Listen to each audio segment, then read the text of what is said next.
Today we're talking about performance anxiety for musicians, and we're going to go over some ways to help deal with it if this is something that you struggle with. I've struggled with performance anxiety, basically ever since I got into classical guitar. The first time I got up on a stage where the spotlight was just on me and the room was completely quiet, my performance tumbled down very quickly, let me tell you. But since then, I've found ways to help deal with it. And over the years, I've kind of come up with some things that can help you fight against performance anxiety and not really fight against it as much as let it go and find ways to focus on other things that you want to focus on more. And, therefore the performance anxiety just kind of fades away into the background, maybe even disappears altogether. Performance anxiety can be a real beast, and I've seen it affect more guitarists than I can remember. Some people will talk about it. They'll talk about being nervous. Some people won't talk about it. But I've seen a lot of different symptoms from performance anxiety and have also experienced a lot of symptoms myself. It can cause things like memory slips, forgetting where you are in a piece, and not knowing where to go next. It can, cause shaking, trembling, things like that. It can cause cramping. I used to have an issue where my plucking hand would start to cramp pretty bad as I would perform, and for a while I would kind of have to schedule my gigs and performances in such a way to allow myself to recover, because the day after I did a performance my hand would be pretty sore, and that's not the way that you want to live. It's not the way that you want to play, and we can definitely find better ways to deal with the anxiety so that these things don't happen. I've even seen symptoms in terms of people cramping in the hands, like starting to move away from the guitar, almost like fly away. I mean, it can cause some really interesting things and kind of some unfortunate things when it comes to all the things you have to deal with when you're doing a performance. I will point out one thing here that I think is positive, which is, I think, if you're nervous, the good thing about that is you care about what you're doing. I always thought people who said they never get nervous playing for people were a little bit off. Maybe it's just something I don't understand. But I think if you care, deeply about the music that you're about to play and you want it to come across a certain way, you want to say certain things with the music, then there's always some element of, are these things being heard? Is it being received the way that I want it to be received? Am I doing everything I need to do to make this happen? And so I think that can be a good thing and a motivating thing in terms of making sure we always get the best out of ourselves. But all the other stuff about performance anxiety we're going to try and leave behind as we focus on these things that hopefully in the end we discover are more important. So the first thing I want to discuss about dealing with performance anxiety is kind of an overarching concept, but also I think it's an important first step if you're not sure where to begin in making it easier to play in front of people. I think the first thing is we need to imagine as clearly as possible what kind of place we're going to be in without performance anxiety. And not only that, but once we get to that place, what are we going to do? In other words, pretend that you could just play your instrument in front of people with zero performance anxiety. I mean, certainly there are people that can do this. If you really like to perform, I think that's a big advantage. If you don't like to perform as much, but you do for other reasons, I'm kind of like that, then I think we need to imagine what kind of place would we be in where we didn't have the struggle of performance anxiety, and then what would we do? What would our goal be? What would we sound like? What would our emphasis be on? And I think our emphasis, our mental attention, our focus should be on how we want the music to sound and representing it as well as we can. The more we focus on that, the less there's room for performance anxiety, because we are just not allowing ourselves the mental capacity for it. And let me kind of put it like this. One of the biggest compliments I've ever heard a musician give another musician is, one day my teacher was talking about the great violinist Jascha Heifetz, and he said he was so great that he couldn't even imagine making a mistake. And that might seem like it's a place that's pretty far off. It's kind of how it feels for me, but it's a great goal to hang out there as something to strive towards and something that pulls you along, something that motivates you and says, as you get closer to this goal, no matter how far away it may be, as you get closer, there are things that you leave behind that you don't need anymore, i.e. the performance anxiety. But throw this goal out there first of all. What is it going to be like? What would I do? And if you need a place to start with that, I would recommend thinking of a place where you can say whatever you want with the music, and that's really the only thing that's important. That's the only thing that you're trying to do here, is make the music sound the best that you can. The next thing is very much on the practical side, but be sure that you eat something before you play. Just be sure that you don't have an empty stomach. That's not going to help if your stomach hurts. Also, it's probably going to make you more nervous. And there are a lot of famous concert artists who, are well known for their pre-game meals, their pre-concert meals. I heard about the late great Julian Bream that actually, when he would play a concert somewhere, one of the things that he required, like it wasn't up for debate, was that he required a sandwich at intermission when he would play a concert. Because if he didn't eat during intermission, his metabolism was such so that he would start to get shaky in the second half of the concert. Be sure that you're not, wanting for food. As far as what to eat, I would just stick to something kind of basic and light. I would stay away from anything too risky. When I was a kid, I read in a guitar magazine a story by John Petrucci, the Dream Theater guitarist, great guitarist, where he talked about an incident where he ate some bad tacos before a show, and then the show was just terrible because his stomach was just in knots the whole time. So no bad tacos, nothing too risky. I used to eat a pack of peanut butter crackers before I played. I did that for years, so it's probably not the healthiest thing, but it never made me feel bad, and I thought it got me some protein, and then there was enough carbs in there to give me some energy. So just whatever really works, but avoid playing on an empty stomach. The next thing that we're going to talk about is practicing dealing with mistakes. So this is in your practice room, when you're working on your music, you're getting ready to play this music in performance. We need to know kind of a mental process we go through when we make mistakes, because everybody makes mistakes. Even people that almost never make them sometimes. And some of us make them all the time. Every time I perform, I make mistakes. It's just the way that it goes. It's not a big deal, because I've learned to deal with it. So it doesn't get me down. It's just who I am. I'm not a perfect player. But if we kind of have a quick and efficient mental process we go through when we make a mistake, and we practice doing this in the practice room, then we'll set ourselves up in a good place to hopefully do the same thing just as quickly and efficiently during performance. So when you make a mistake, there's kind of two things that I'm going to mention, two processes that we want to very quickly go through. One is recover, and the other is refocus. Okay, so the recovery aspect, it's kind of like if you're playing a video game, and you're playing a video game that has combat in it, right? So you're trying to, chain together this string of combos against your opponent. But then they hit you, and when they hit you, it interrupts your chain of combos, it interrupts your flow, and it knocks you back for a second or a couple seconds. Then you have to recover, you have to stand back up, and then start your attack again. Try and build a new chain of combos. So when you're playing a piece and you make a mistake, it knocks you back, it throws you off the muscle memory track, and we very quickly want to be able to stand back up, kind of realize what we need to do, and get right back to it as soon as possible, whether that means pick it right back up where we left off, whether that means jump ahead.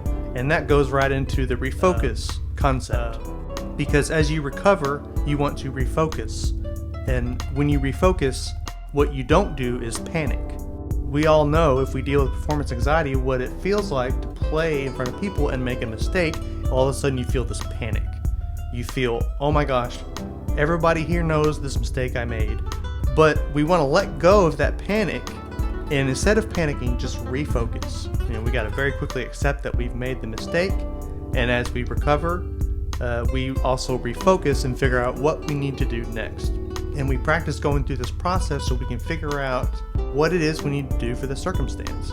Sometimes, it's like maybe you made a shift up the fingerboard and you meant to land in 7th position, but you landed in 8th position, so you get a really funny sounding chord.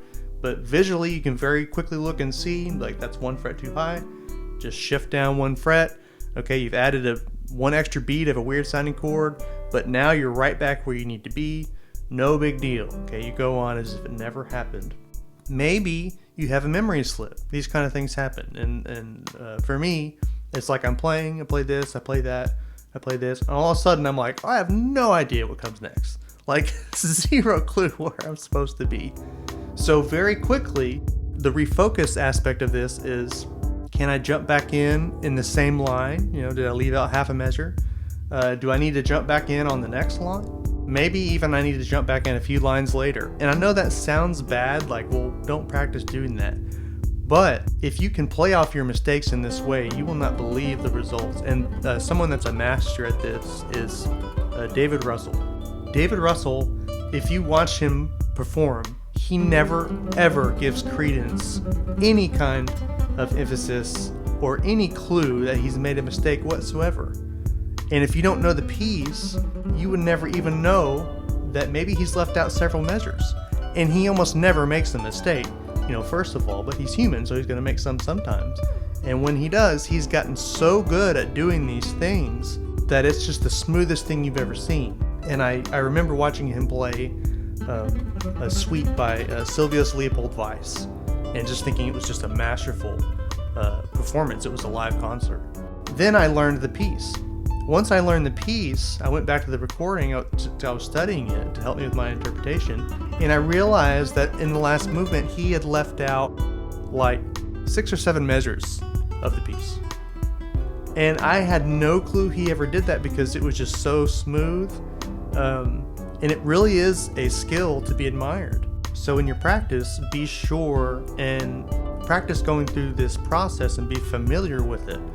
Dropping the panic, recovering, and then refocusing and thinking, okay, what exactly do I need to do here to move forward in the piece? And if you drop the panic, you have more time than you think.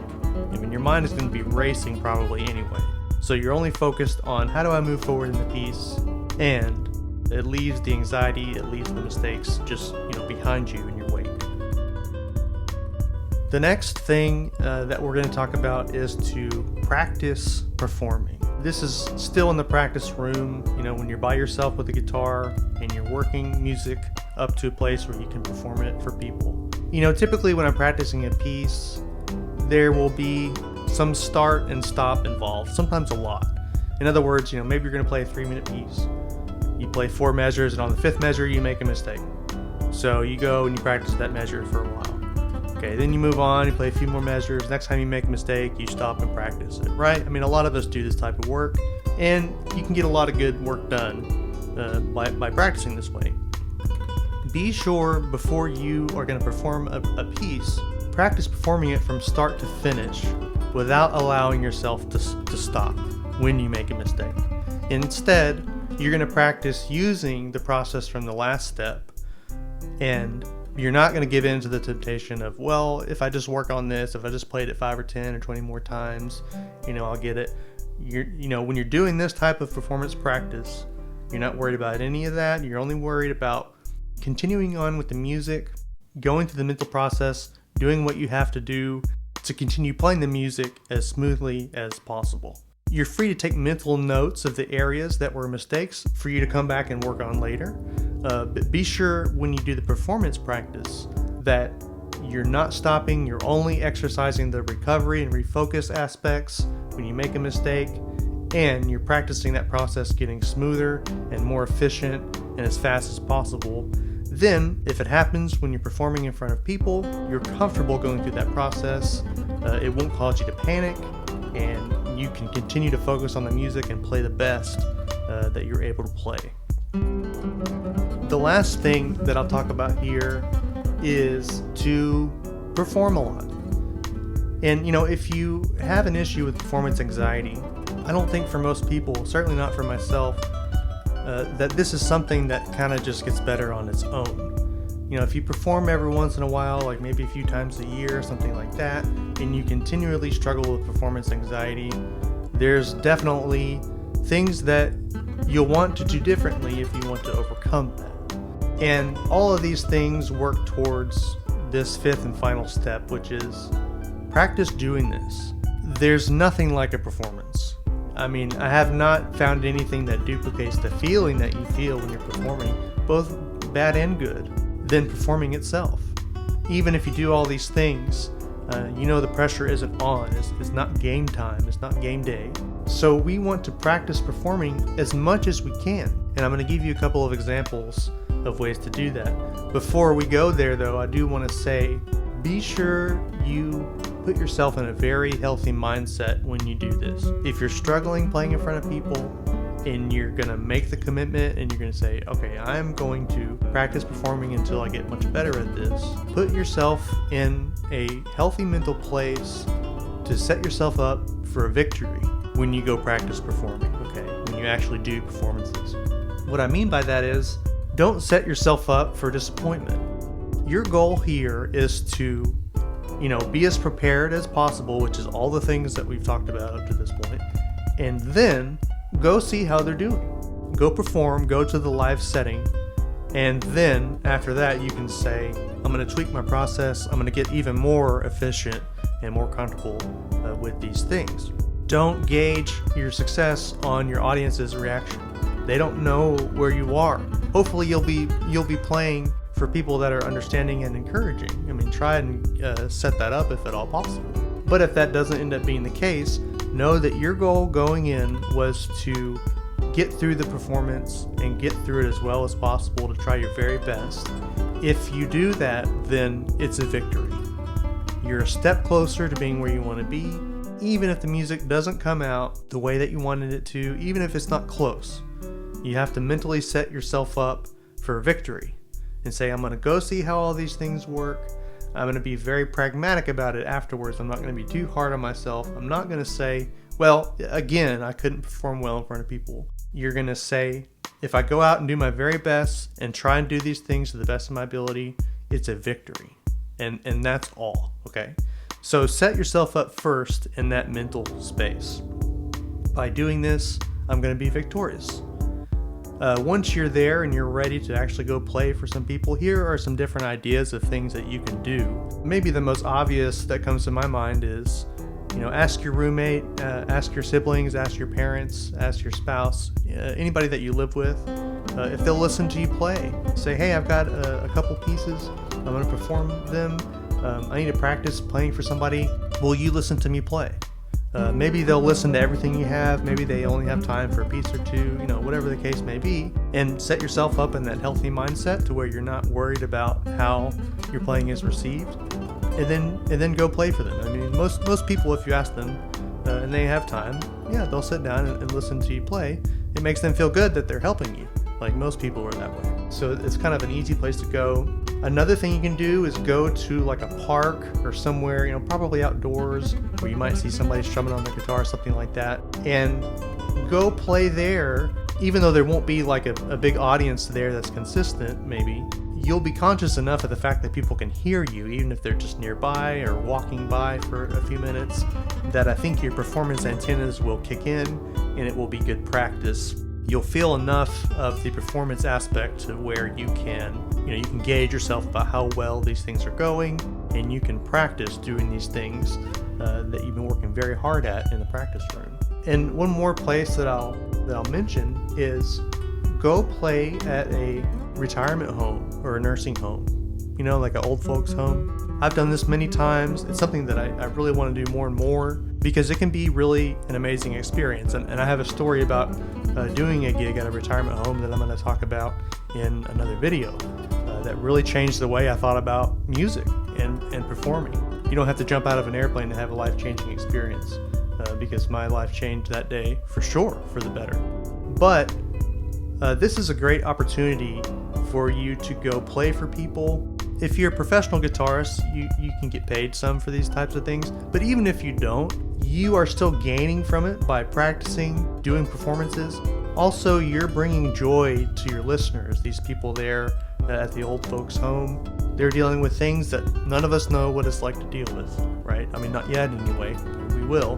But from what I've heard about these places is they do like the same thing every day. Their schedule is extremely monotonous. But usually one day of the week, they'll have like somebody come in that's not there every day, like musicians. And these people just love it. They love the change of pace in their schedule, and they love listening to the music. And I have heard, from several students, because, we've gone and done this, and I have heard from people saying, I don't get nervous because it's just a bunch of old people. But what I've seen, that's definitely not the case. I mean, your performance attributes kick in, people get nervous, which means they're feeling like they're performing, and they really are. So regardless of how well you think you play, you're going to bring joy to these people at the old folks home, which is a great thing, even if you're not getting paid.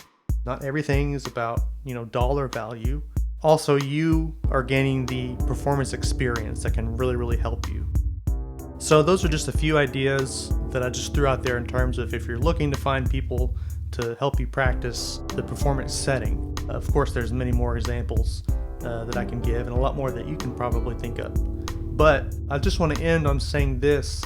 As you do all the work in the practice room, and you go out and practice, you play in front of people, you can start to gauge the change in your feeling. Initially, if you're really dealing with performance anxiety, you might just feel like a big ball of stress and just like tight anxiety. Okay, that's how I definitely used to feel and felt for a while. Eventually, I learned what it felt like to play in front of people and not have my plucking hand be super tense and cramped. And that was really like, this is possible. And that, slowly led to other things, both hands not being tense, other parts of my body not being tense, and your mental training, not thinking about the negative aspects. Probably almost every single person that ever hears you play, they want you to play well. And I think it's, I'll just speak for myself. I've noticed a negative aspect of my thinking in thinking that wasn't true, that people did not want me to succeed. When really, if you listen to them, even people that do what you do, they understand. Not everybody is sympathetic, but most people are. So the mental training and the approach of saying, I'm not worried about who's listening to me, what they might say. When I make a mistake, I'm trying the best that I can. And that was another big epiphany that helped me. Was one day, after years of dealing with this, I just suddenly had an epiphany, which was, I've never made a mistake on purpose. I've never tried to make a mistake. And once I realized that, it helped me let a lot of things go, because I'm very hard on myself about mistakes. And it's not for the sake of the mistake, it's just, if I'm playing a piece of music, I probably love that music, and I want it to sound as good as it can be. I want it to be represented really well, and I don't want to mess that up. I don't want to screw that up. But realizing that I'm doing the best I can do, and when I make mistakes, that's still good enough. And, one of the great things about classical guitar in particular, which is the main kind of guitar that I play, is that there's so many different aspects to it that you're going to see people, be the best at all different kind of things. And just because you don't make any mistakes when you play doesn't make you the best musician to listen to by itself. You still have to have the number one goal we talked about in the beginning, which is what's most important about what you're doing and what do you want the music to sound like. Even if you just play like a robot and make zero mistakes, that in itself does nothing for how are you going to be creative about this music? How are you going to interpret it? And, what are you going to do about that? How are you going to make these things happen? So as you go through this process, you can actually embrace, the few positive elements that we've talked about that I think come with performance anxiety, which is you really care about what you're doing and you have something to say. And you want it to go well, you want the music to be heard a certain way. Also that, you're doing the best that you can do. And if you go through the process of, this is the best I can do, I can be pragmatic so that I can improve. I can take note of the things that I want to be different and better. But today is the best that I can be, and that's good enough. And it doesn't matter if the person next to me makes more or less or the same amount of mistakes. If we're all that we can be, that's good enough. And when we accept that, then I think it's one of the things that really helps the performance anxiety fade away. Or if it crops its head up, really quickly, then it quickly goes away. So thank you very much for listening. Best of luck in going through this process. I hope these things help you tame the performance anxiety beast.